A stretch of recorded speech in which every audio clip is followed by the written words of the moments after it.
블레셋과의 전투에서 참패를 당한 이스라엘은 심각한 타격을 입었습니다. 엎친 데 덮친 격으로 대제사장 엘리와 두 아들들까지 죽으면서 사실상 성막 시대는 끝이 난 거지요. 여기에 하나님의 언약궤마저 블레셋에게 빼앗겼기 때문에 이스라엘은 구심점을 잃는 총체적인 어려움에 빠져버리고 말았습니다.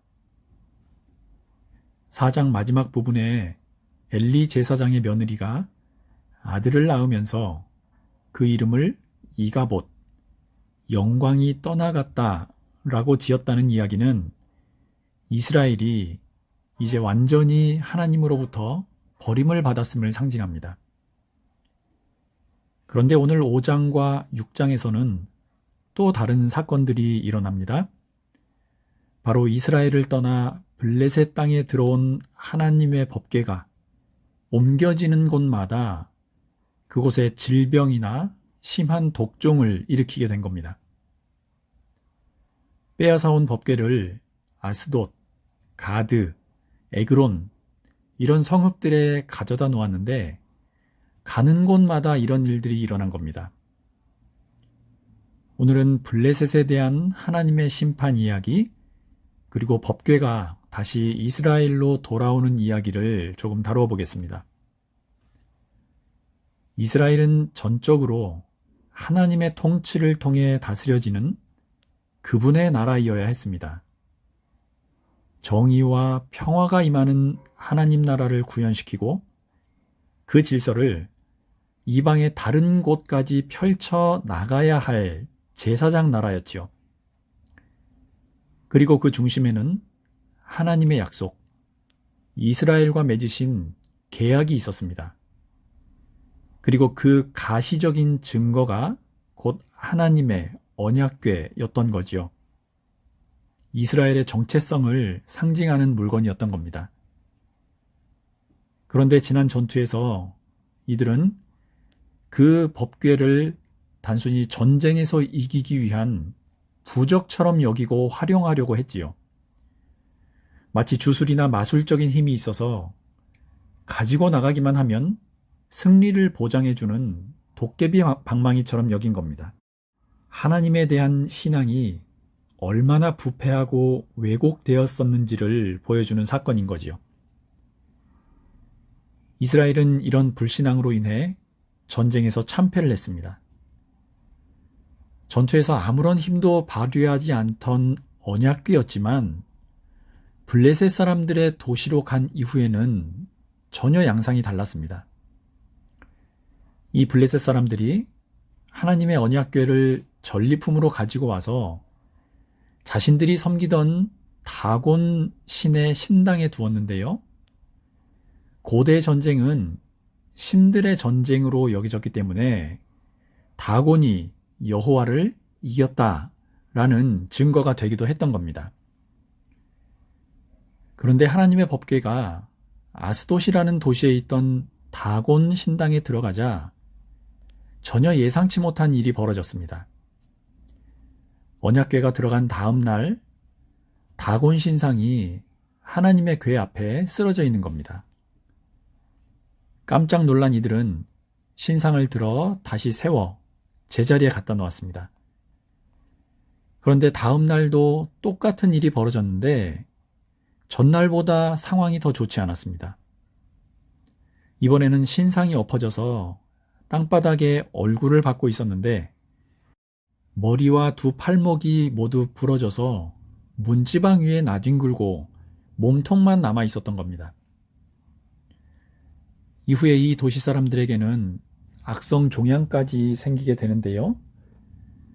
이런 일이 생겨나자 이 아스돗 사람들은 이스라엘의 신의 궤를 가져다 놓았더니 이런 일이 생기는구나.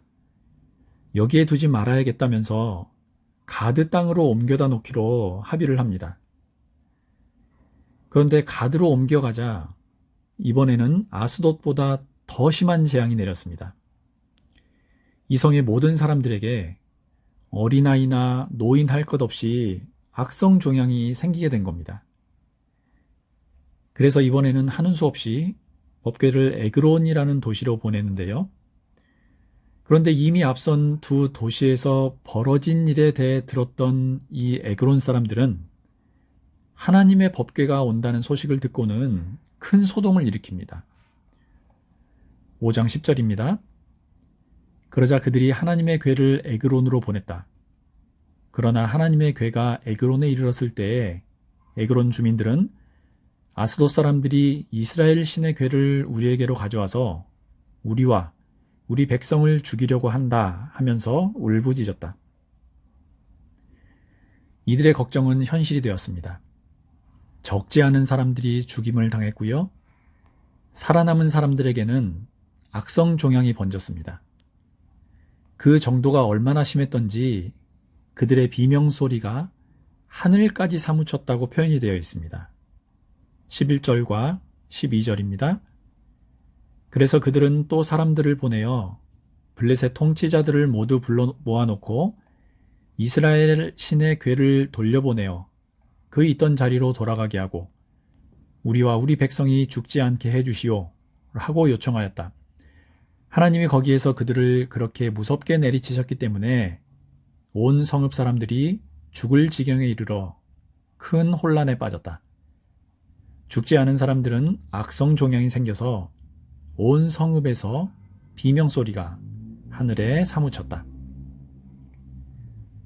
하나님의 궤가 옮겨가는 곳마다 점점 더 심한 재앙이 내렸다는 것은요, 마치 출애굽 때 애굽에 내렸던 10가지 재앙을 떠올리게 합니다. 당시 애굽의 바로는 하나님께로부터 온 재앙을 어떻게든지 피하고 이겨보려고 애썼지만 마침내 굴복을 하고 이스라엘 백성들을 풀어주지요. 블레셋에서도 비슷한 상황이 재현된 겁니다. 자, 일이 이 지경이 되니까 블레셋 사람들은 이제 하나님의 궤를 어떻게 돌려보낼 것인가를 의논하기에 이릅니다. 당시 블레셋은 아스돗, 가사, 아스글론, 가드, 에그론 이런 큰 도시들을 중심으로 도시국가 체제로 운영이 되던 곳이었습니다. 그래서 중요한 일을 처리할 때는 이 도시의 지도자들이 모여 의논하고 결정을 하곤 했지요. 블레셋의 지도자들은 하나님의 궤를 7달 정도 가지고 있다가 제사장들과 점쟁이들을 불러 모읍니다. 그리고 돌려보낼 방법을 묻지요. 제사장들과 점쟁이들은 하나님의 궤를 오래 가지고 있으면 있을수록 이 재앙이 더 커질 것이라고 경고합니다. 그래서 꼭 돌려보내야 한다고 말했습니다. 보낼 때도 그냥 보내지 말고 그 신에게 속건 제물을 바쳐야 이 병들이 완전히 없어지게 될 것이라고 권했습니다. 이들의 말을 한번 들어보십시오. 6장 6절입니다. 왜 여러분은 이집트 백성과 이집트의 왕 바로처럼 고집을 부리려고 합니까? 이집트 사람이 이스라엘 사람을 가게 한 것은 주님께서 그들에게 온갖 재앙을 내리신 뒤가 아니었습니까? 이 말을 들은 블레셋의 지도자들은 결국 자기들이 섬기는 신 다곤이 하나님 앞에 굴복했다는 점을 인정하지 않을 수 없었습니다. 그렇게 금으로 만든 악성 종양 모양 5개, 그리고 금으로 만든 쥐 모양 5개를 만들어서 수레에 실은 다음 예를 갖추어 이스라엘 땅으로 그 궤를 돌려보내기로 결정합니다. 굳이 악성 종양의 모양과 쥐의 모양을 만든 것은 아마도 이 악성 종양이 쥐에 의해 전염되었을 가능성을 말해줍니다. 성경에서 쥐는 매우 혐오스럽고 부정적인 동물로 묘사되거든요. 그런데 블레셋의 지도자들은 이런 결정을 하면서도 미련을 떨칠 수가 없었습니다. 그래서 여전히 자기들이 당했던 이 전염병 재앙이 우연이었는지, 이스라엘 하나님이 정말 보낸 재앙이었는지 확신할 수가 없었습니다. 그래서 하나님의 괴와 재물을 보낼 때 사람들을 시켜 보내지 않고 그냥 소 2마리가 끌고 가게 합니다. 그것도 젖먹이 송아지가 있는, 한 번도 멍에를 메어보지 않은 암소 2마리였습니다. 송아지들은 집으로 돌려보내고 암소 2마리에 끌려서 보낸 건데요. 사람들 없이 소가 가고 싶은 대로 수레를 끌고 가도록 내버려 둡니다. 그래서 만약에 그 소들이 본래 괴가 있던 벳세메스라는 지역으로 괴를 끌고 가면 지금까지 있었던 재앙이 모두 하나님께로부터 온 것이고, 아니라면 소가 다른 길로 간다면 오직 우연히 생긴 일이라고 여기겠다는 거지요. 결과가 어땠을까요? 그 소들은 본래 괴가 있던 곳으로 어느 쪽으로도 벗어나지 않고 곧장 걸어갔습니다. 6장 12절입니다. 그 암소들은 벳세메스 쪽으로 가는 길로 곧장 걸어갔다. 그 소들은 큰 길에서 오른쪽으로나 왼쪽으로나 벗어나지 않고 울음소리를 내면서 똑바로 길만 따라서 갔고, 그 뒤로 블레셋 통치자들이 벳세메스의 경계까지 따라서 갔다. 들에서 밀을 베고 있던 벳세메스 사람들은요, 하나님의 괴가 수레에 실려 돌아오는 것을 보았습니다. 그러고는 뛸 듯이 기뻐하며 하나님께 제사를 드리지요. 블레셋의 지도자들은 이 모습을 다 보고 난 뒤에야 자신들이 있던 곳으로 되돌아갔습니다. 자, 그런데 이 벳세메스에서 다시 한번 불행한 일이 벌어집니다. 이 사람들이 호기심을 이기지 못하고 하나님의 괴 안을 들여다본 겁니다. 금지되어 있는 행동이었습니다. 그러자 하나님께서는 이들의 죄를 물어 그곳 사람들 5만 70명을 죽이셨다는 기록이 있습니다. 이들이 하나님의 괴를 들여다보았다는 것은 하나님의 거룩함을 무시했다는 뜻입니다. 자, 그런데 실제로 벳세메스라는 곳이 그렇게 많은 사람들이 살고 있을 만큼 큰 도시였을까? 이런 의문이 생기지요. 실제로 그렇게 대규모 도시였을 가능성이 전혀 없다, 이렇게 단정 지을 순 없지만 그다지 가능성은 크지 않습니다. 왜냐하면 이스라엘의 수도였던 예루살렘에 인구가 제일 많았을 때가 7만 명 정도였다 그럽니다. 그러니 지방의 중소도시에 불과한 벳세메스에 5만 이상의 사람들이 살았다는 이야기는 그다지 설득력이 없기 때문입니다. 그럼 왜 이렇게 5만 70이라는 커다란 숫자가 나오게 되었을까? 몇 가지 이유를 근거로 학자들은 이 기록이 오류라고 설명합니다. 여기에 대한 내용은 이렇습니다. 첫째, 고대에는 숫자 표기를 종종 2가지 방식으로 나타내기도 했기 때문에 이 숫자도 그렇게 기록되었던 설명입니다. 70명을 설명하는 과정에 5만이라는 말이 삽입되었다는 겁니다. 실제 숫자를 이야기하는 게 아니라 많았다라는 의미를 담고 있을 뿐이라는 겁니다. 둘째, 유대의 역사가인 요세푸스도 70인이라고 기록하고 있고요. 다른 여러 사본들에는 아예 5만이라는 숫자가 없기 때문입니다.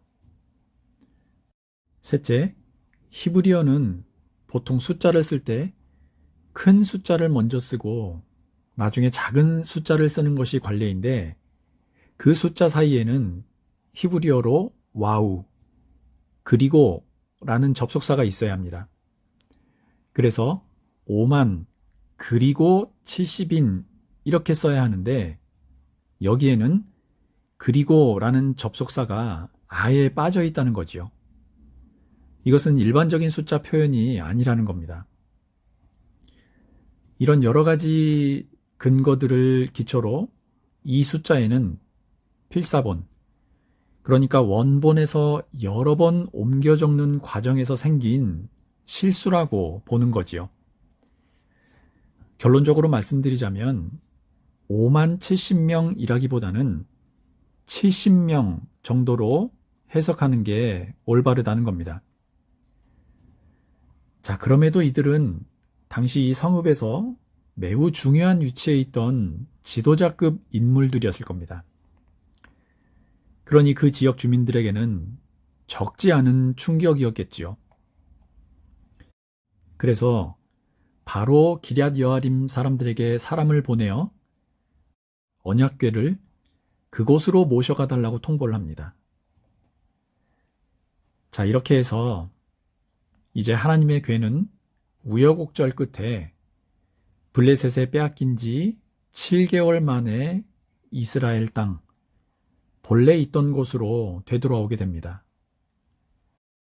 하나님의 법궤는 하나님께서 이스라엘과 함께 하신다는 상징입니다. 법궤가 돌아왔다는 것은 이제 하나님의 새 역사가 이스라엘을 통해 다시 시작될 것임을 암시하는 사건인 거지요. 우리는 하나님의 형상대로 창조된 사람들입니다. 본래 있던 자리가 하나님의 곁, 그분과 함께 살아가는 곳이란 말입니다. 법궤가 본래 자리를 찾아 돌아온 것처럼 주님 곁에 머무르시는 저와 여러분들이 되시기를 바랍니다. 오늘도 마땅히 있어야 할 곳, 주님 곁에 거하시면서 주신 사명도 잘 감당하며 사는 저와 여러분들이 되시기를 주님 이름으로 축복합니다.